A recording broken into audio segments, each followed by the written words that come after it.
안녕하세요. 장프로입니다.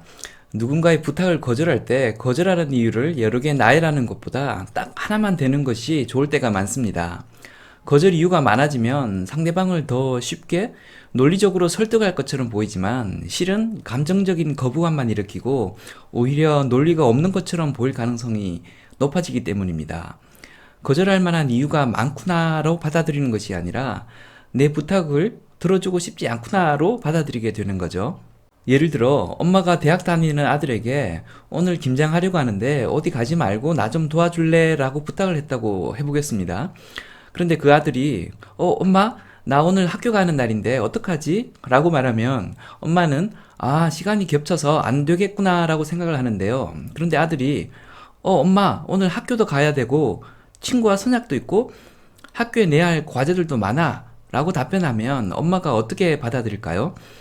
도와줄 수 없는 이유가 많아서 안 되겠구나 라고 생각할까요? 아니면 이 자식이 도와주기 싫어서 여러 핑계를 대는구나 라고 생각할까요?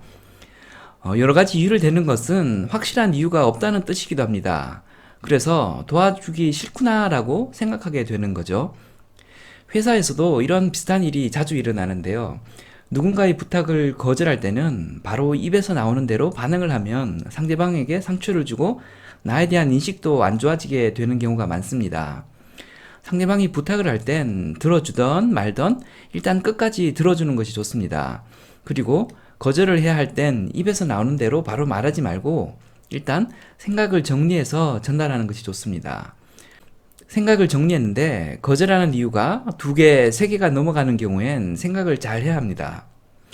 저 같은 경우엔 이런 상황이 되면 여러 이유 중 가장 강력한 이유 하나를 잘 잡아서 그 이야기를 주로 하려고 합니다.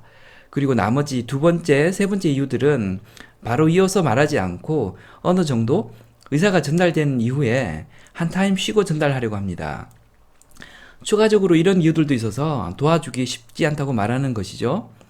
그렇게 하면 거부감은 조금은 줄고 설득도 조금은 나아집니다. 이상 장프로였습니다. 감사합니다.